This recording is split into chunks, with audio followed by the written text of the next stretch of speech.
આછી વાત તો એ છે કે પરમ સત્ય તો તમારે જાતે ખોળી કાઢવાનું હોય છે.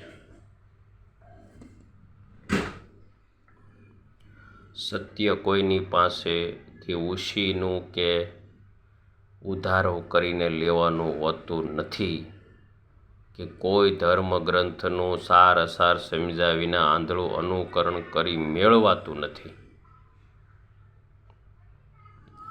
સત્યની તમારી શોધમાં ધાર્મિક ગ્રંથો અને જે તે ધર્મના પ્રબુદ્ધ મહાપુરુષો દ્વારા જે ઉદ્દેશથી લખાયેલા હોય તેનો સારાંશ પકડવાનો આગ્રહ હોવો જોઈએ.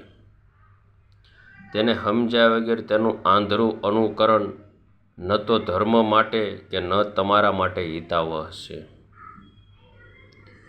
મહેરબાની કરીને મનમાં એક વાત કોતરી રાખજો.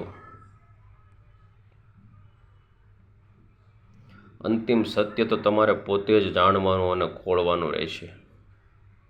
સત્ય ઉછીનું મળતું નથી કે નથી તેની નકલ મળતી. સાચા ગુરુની શોધ માટે તો સત્સંગી જીવન,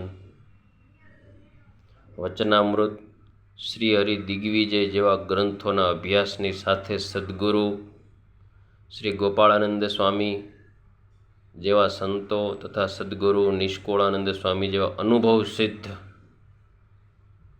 પરબ્રહ્મનિષ્ઠ સંતોના વચનોની સાંઈખ જરૂર લેવી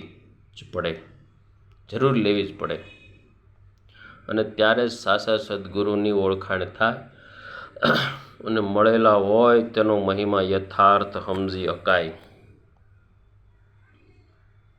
તમે કોઈ સાધુ સંતોનું વ્યાખ્યાન સાંભળો, તેના લખાણો વાંચો, તેનો કોઈ વાંધો નથી, પરંતુ હાચી વાત સમજ્યા વગર અને શાસ્ત્રોના વચનને સરખાવ્યા વગર તેને ગુરુ કરવામાં આંધળું અનુકરણ કરવું યોગ્ય નથી. તમારી અક્કલ અને હોશિયારીથી તમારે તેની વાતના લેખાજોખા કરવા જોઈએ અને તેની વાતો અંગે મૂળ ધર્મગ્રંથોના વચનો હોવા જોઈએ અને પછી જ ગુરુ કરવા જોઈએ કે તમારો મત બાંધવો જોઈએ. તમારી હાલની અક્કલ હોશિયારીના સ્તરે તમે કદાચ તેની વાત બરાબર ન પણ સમજી શક્યા તો તમારે શિષ્ય બનવાનું છે. માટે તમારા મંતવ્યોનો ચુકાદો મોકૂફ રાખવો જોઈએ. તો પણ તમે ઘણા અપાયો, અનિષ્ટો કે પાપોથી બચી જશો. વાલા ભક્તજનો, આ પુસ્તકનું નામ છે સ્વામિનારાયણ મહામંત્ર મહિમા અને એમના લેખક છે સાધુ યોગેશ્વરદાસજી સ્વામી સરદાર.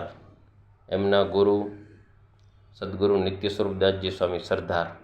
વાલા ભક્તજનો, આ સંતોએ આપણને ઘણું બધું આપ્યું. ધર્મકુળનો મહિમા આજે 35 વર્ષથી અમારા હૃદયમાં ઠસો ભરી ગયા છે.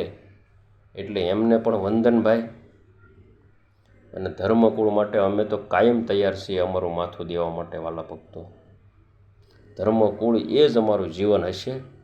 જે સંતોએ જ્ઞાન પીરસ્યું અમને અને ધર્મકુળનો મહિમા આપ્યો એમને પણ વંદન.